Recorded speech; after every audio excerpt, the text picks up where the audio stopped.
Salut tout le monde, j'espère que vous allez bien. On se retrouve aujourd'hui pour une nouvelle vidéo jeu de société et aujourd'hui je vais vous parler de mon petit chouchou de cette début d'année, c'est Smile Life. Alors début d'année, hein, le jeu n'est pas sorti cette année, il est beaucoup plus ancien que ça, mais moi je l'ai découvert à Noël, on me l'a offert et depuis j'ai fait pas mal de parties. Donc Smile Life c'est un jeu pour 2 à 6 joueurs, si je ne me trompe pas. Attendez, on va vérifier ensemble. Voilà, alors, à partir de 12 ans, pour 2 à 6 joueurs, et pour une durée au choix, 20 minutes à 1 heure, à plus d'1 heure même. Effectivement, alors, durée au choix, tout simplement parce que vous pouvez choisir de retirer une partie des cartes pour une partie plus rapide, et plus d'1 heure, suivant aussi le nombre de joueurs et le temps de réflexion, ça peut allonger la partie. Donc allez, on découvre la mise en place et je vous explique les règles. Donc Smile Life, c'est un petit jeu de cartes où le but c'est de se construire la vie la plus joyeuse possible. Smile parce qu'en fait on va compter nos points de victoire grâce au petit smiley qui se trouve ici. Donc pour la mise en place, vous allez voir, c'est très rapide.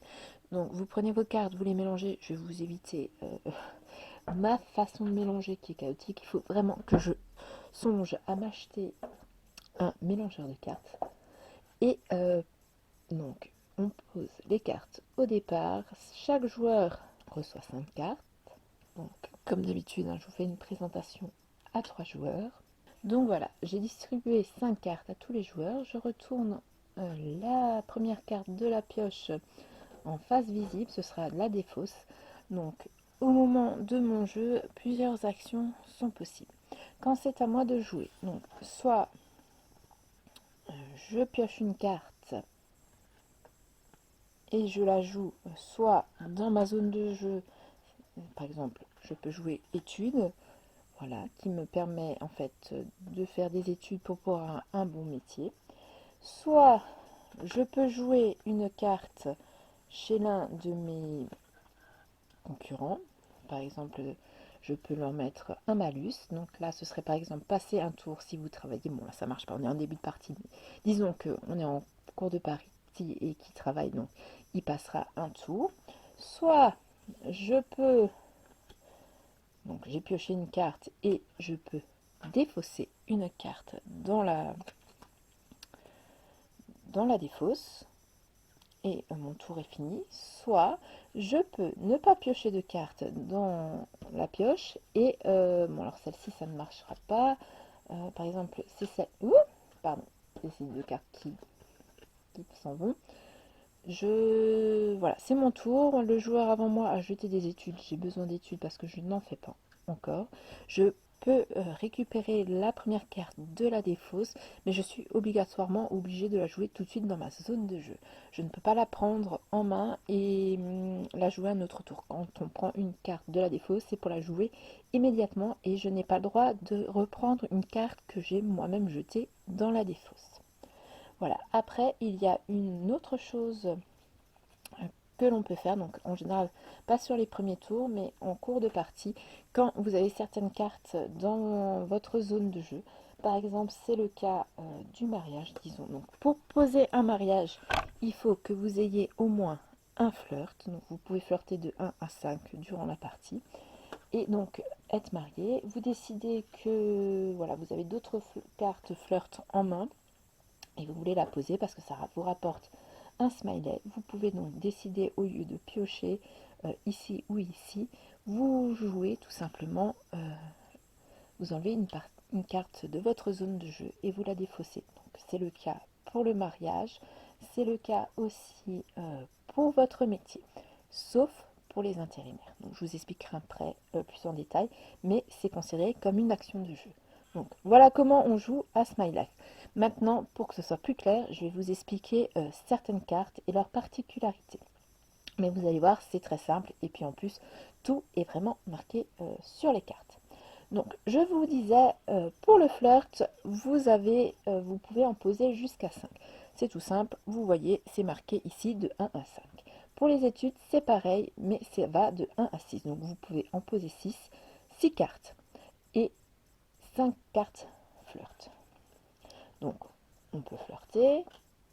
Et après, vous avez certaines cartes flirt qui ont une spécificité, c'est qu'elles vous permettent de faire un enfant directement sans être marié. Parce que sinon, le seul moyen de faire un enfant, c'est d'être marié.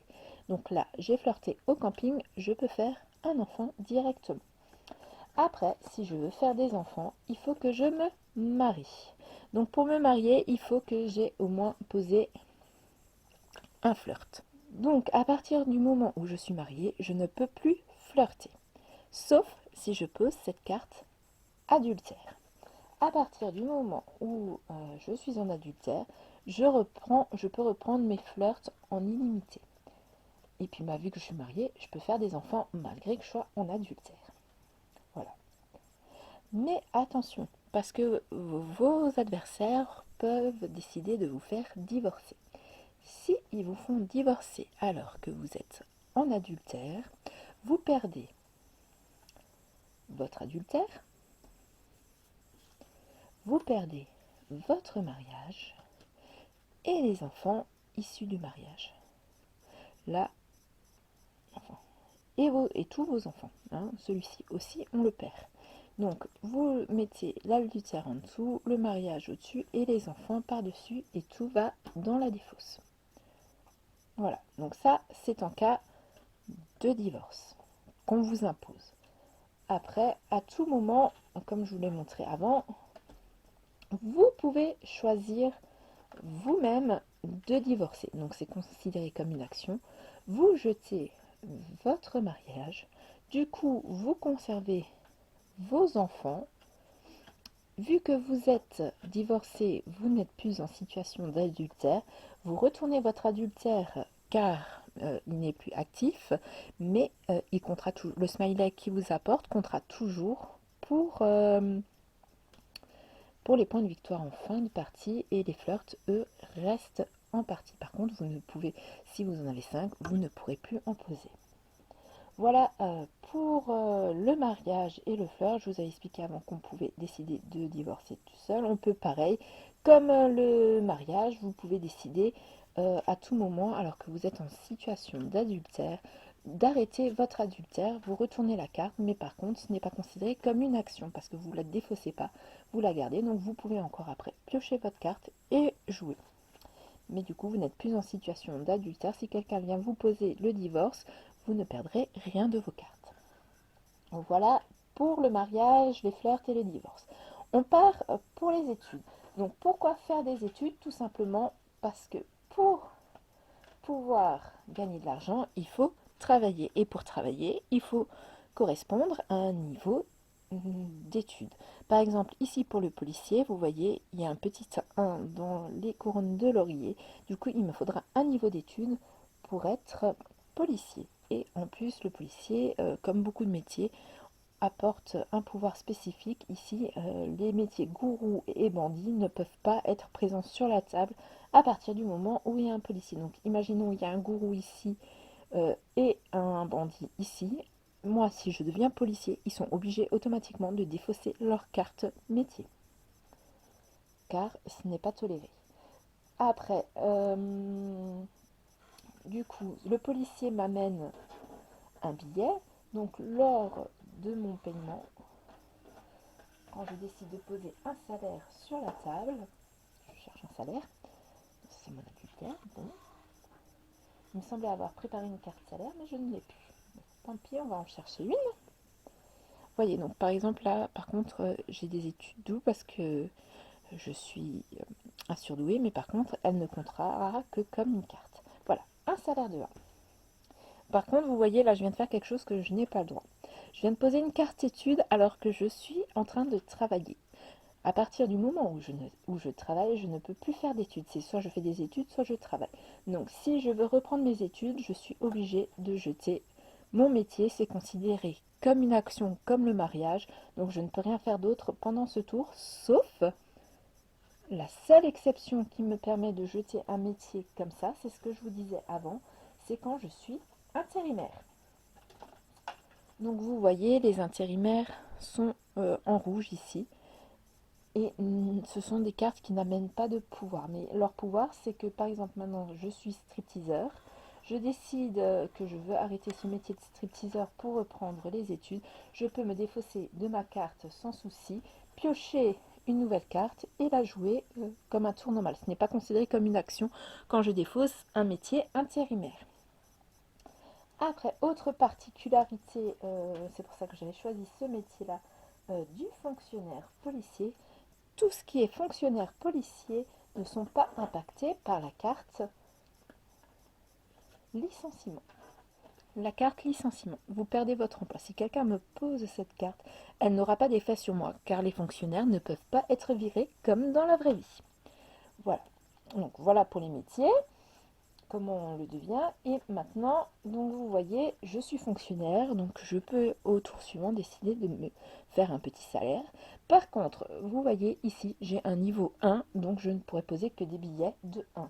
Je ne peux pas venir me payer un salaire de 2. Ce n'est pas autorisé par ma fonction. Donc du coup, voilà, j'ai mon salaire. Du coup, je décide de plus être policier parce que ça rapporte pas beaucoup. Je reprends au tour suivant mes études, je continue jusqu'à arriver à 6 où je deviens chirurgien. Chirurgien me permet de poser des salaires de 4. Donc ça veut dire jusqu'à 4. Mais je peux très bien venir poser un salaire de 2. Ça va aussi. Si j'avais eu un salaire de 3, j'aurais pu aussi le poser, un salaire de 4. Voilà. Et si j'avais que eu un salaire de 1, ça veut dire que notre chirurgien n'a pas beaucoup travaillé et il a le droit de poser un salaire de 1. Les 4 billets vous permettent de poser un salaire de 1 à 4. Et ainsi de suite pour les autres. Et la particularité du chirurgien, c'est que je ne peux plus être malade, mais par contre, je peux continuer mes études. Donc malgré que je sois arrivée à mes 6 études, je peux continuer mes études, ce qui me permet de gagner à chaque fois un point supplémentaire. Ensuite, les autres petites cartes un peu spécifiques, vous pouvez faire des voyages qu'il faudra payer. Donc pour ça, il faudra retourner les salaires utilisés, ce qui vous permettra de savoir que cet argent est utilisé. Mais les smileys récoltés sur cet argent, eux, seront gardés pour la fin de partie. Par contre, si vous avez, disons, une carte de 4 et que votre voyage n'en coûte que 3, vous perdez le dernier billet. Donc, faites en sorte d'avoir la bonne monnaie. La banque ne rend pas l'argent pour les voyages ni les maisons. Donc, vous pouvez acheter des maisons, voilà, qui vous rapportent entre 1 et 2 smileys suivant la grandeur de la maison. Pour cela, il vous faudra donc avoir l'argent nécessaire qui vous est demandé pour la maison. Mais attention, si vous êtes marié, cette maison vous vaudra la moitié du prix réel. Donc ça peut être sympa d'acheter une maison quand on est marié, ou alors si vous êtes architecte, le pouvoir de ce métier, c'est de vous offrir une maison gratuite. Après, bon, on parlait des cartes malus, donc il y en a plusieurs. Il y a impôt sur le revenu qui permet de faire jeter le dernier salaire à quelqu'un. Vous pouvez être en burn-out, vous pouvez être licencié, vous pouvez divorcer, vous pouvez être malade. Voilà. Et après, vous avez des cartes encore un peu plus spécifiques qui vous permettent, par exemple, tsunami, de mélanger et redistribuer toutes les cartes en main, infliger un des malus reçus à quelqu'un d'autre. Donc, quand vous jouez cette carte, c'est pour ça qu'il est important de retourner vos malus et de les mettre de côté et de les garder. Disons que tout ceci m'a été posé à moi. Donc nous on les retourne dans notre partie de jeu, ça permet en fait de savoir qu'ils ont été respectés. Donc on les met là en général. Et donc à ce moment-là, si vous jouez vengeance, vous reprenez toutes vos cartes malus que vous avez reçues et vous choisissez et vous la jetez sur, sur le concurrent que vous voulez. Après on a par exemple un attentat qui vous permet de perdre tous les enfants posés, même les vôtres, donc ça c'est un petit peu dommage. Mais après, bon, je vous rassure, il n'y a pas que des cartes mauvaises, il y a aussi des cartes chance, piocher 3 cartes et garder une en et jouer là, jouer jusqu'à 3 cartes puis repiocher d'un coup, troc, échanger au hasard avec quelqu'un, voilà, enfin, vous voyez, il y a plein de choses. Je pense que je vous ai expliqué le plus gros. Après, de toute manière, comme je vous l'ai dit, tout est marqué sur les cartes. La partie prend fin quand il n'y a plus de pioche, que la dernière carte a été piochée. Ça met fin tout de suite à la partie et du coup, pour savoir qui a le mieux réussi sa vie, il ne vous reste plus qu'à compter les smileys récoltés. Donc aussi bien dans les cartes que vous avez retournées par exemple ici pour acheter le voyage, c'est sous la compte rond. Donc vous voyez, ce voyage me rapportera en tout 3 smileys parce que j'aurais dépensé 3 sous et le voyage plus après les enfants. Donc on va dire que hop, ça fait 20 smileys. Mon collègue en face, lui, a 15 smileys. Et mon voisin de droite, lui, par contre, a réussi à avoir 35 smileys. Il a mieux réussi sa vie. C'est lui qui remporte la partie. Donc voilà pour les règles du jeu de Smiley. Je vous avais dit, c'est pas très compliqué. Voilà, il y a juste un petit peu au début se rappeler, mais tout ça est très bien expliqué dans la règle du jeu. Si vous avez des questions sur des cartes que vous n'avez pas comprises ou des petits points règles qui sont pas tout à fait clairs, n'hésitez pas à me poser des questions en commentaire. Je me ferai un plaisir d'y répondre. Euh, je voulais aussi vous dire par rapport à Smile Life qu'il existe aussi deux extensions pour ce jeu-là. Il existe une extension Girl Power et une extension Trash que j'ai eu la chance de recevoir à Noël, donc que je vous présenterai très prochainement sur la chaîne. Vous verrez, les deux extensions apportent beaucoup de piquant au jeu. Pour ceux qui se poseraient des questions au niveau de la rejouabilité du jeu et de l'entrain, donc je l'ai joué à peu près une quinzaine de fois et pour l'instant l'engouement pour le jeu est toujours présent. On rigole tout le temps, toujours autant au niveau des parties et sur les 15 parties que j'ai fait, je l'ai rejoué pratiquement à chaque fois avec la même équipe, sauf 3 fois où je l'ai fait découvrir à de nouvelles personnes.